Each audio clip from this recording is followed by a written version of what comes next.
RCB வெற்றி பேரணி கூட்ட நெரிசலில் சிக்கி 11 பேர் உயிரிழந்த சம்பவம் அதிர்ச்சியை ஏற்படுத்தியுள்ளது. 18 ஆண்டுகால ஐபிஎல் வரலாற்றில் முதல் முறையாக பெங்களூரு அணி கோப்பையை வென்று ரசிகர்களிடையே பெரும் நெகிழ்ச்சியை ஏற்படுத்தியுள்ளது.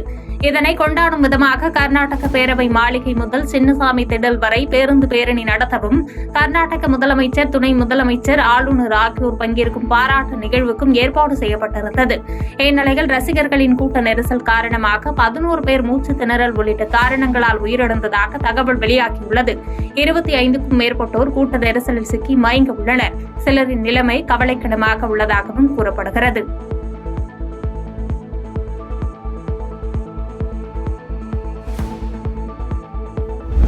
பெங்களூரு துயர சம்பவத்தை அரசியலாக்க விரும்பவில்லை என்று கர்நாடக முதலமைச்சர் சித்தராமையா கூறியுள்ளார். ஆர்சிபி அணிக்கான பாராட்டு விழா நடந்த சின்னசாமி மைதானத்தின் வெளியே நடந்த கூட்ட நெரிசலில் சிக்கி 11 பேர் உயிரிழந்தனர். 40க்கும் மேற்பட்டோர் படுகாயமடைந்தனர். அவர்களை மருத்துவமனைக்கு நேரில் சென்று சந்தித்த முதலமைச்சர் சித்தராமையா மற்றும் துணை முதலமைச்சர் சிவக்குமார் ஆகியோர் ஆறுதல் கூறினர். இதைத் தொடர்ந்து இந்த சம்பவம் தொடர்பாக முதலமைச்சர் சித்தராமையா செய்தியாளர்களுக்கு விளக்கம் அளித்தார். அப்போது தெரிவித்த அவர், பெங்களூருவில் வெற்றி கொண்டாட்டத்தின் போது இதுபோன்ற ஒரு துயர சம்பவம் நடந்திருக்கக்கூடாது என்றும், பெங்களூரு விபத்தில் உயிரிழந்த 11 பேரின் குடும்பத்திற்கு தலா ரூபாய் 10 லட்சம் அரசு வழங்கும் என்றும், காயமடைந்தவர்களுக்கு இலவசமாக சிகிச்சை அளிக்க உத்தரவிடப்பட்டுள்ளதாக கூறினார். மேலும் பெங்களூரு துயர சம்பவத்தை அரசியலாக்க விரும்பவில்லை என்றும் தெரிவித்தார்.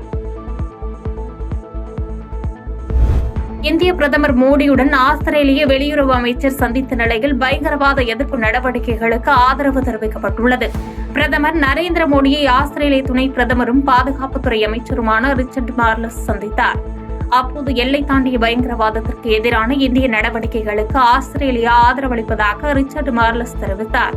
இந்தியாவுக்கு சுற்றுப்பயணம் மேற்கொண்டுள்ள ரிச்சர்ட் மார்லஸ் பிரதமர் மோடி மற்றும் பாதுகாப்புத்துறை அமைச்சர் ராஜ்நாத் சிங் ஆகியோரை தனித்தனியே சந்தித்து ஆலோசனை மேற்கொண்டார். இந்தியாவில் நிகழாண்டு இறுதியில் நடைபெறும் இந்தியா ஆஸ்திரேலியா வருடாந்திர மாநாட்டில் கலந்து கொள்ளுமாறு ஆஸ்திரேலிய பிரதமர் ஆண்டனி ஆல்பனீசிக்கு பிரதமர் மோடி அழைப்பு விடுத்துள்ளதாக தகவல் வெளியாகியுள்ளது.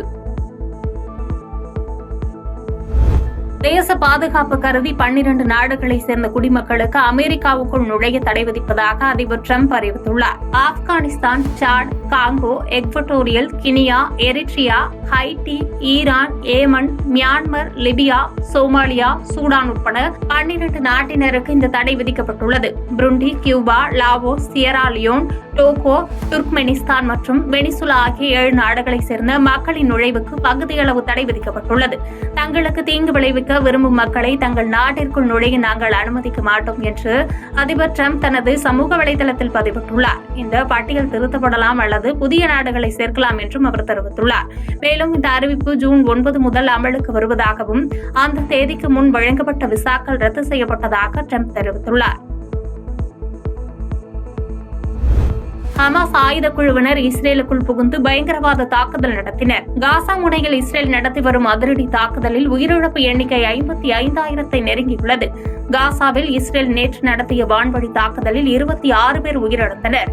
இஸ்ரேல் ஹமாஸ் இடையேயான போரில் காசாவில் ஹமாஸ் ஆயுத குழுவினர் உட்பட இதுவரை உயிரிழந்தோர் எண்ணிக்கை 54,510 அதிகரித்துள்ளது.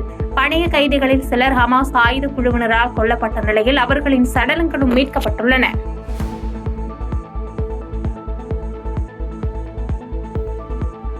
செய்திகளை உடனுக்குடன் தெரிந்து கொள்ள கீழ்கண்ட கேபிள் மற்றும் டிடிஎச் நெட்வொர்க்குகளில் எம்நாடு செய்தி தொலைக்காட்சியை காணுங்கள்.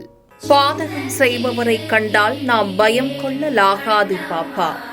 மோதி மிதித்துவிடு பாப்பா, அவர் முகத்தில் உமிழ்ந்துவிடு பாப்பா. அண்மை செய்திகளை உடனுக்குடன் தெரிந்து கொள்ள இணைந்திருங்கள் எம்நாடு தொலைக்காட்சியுடன்.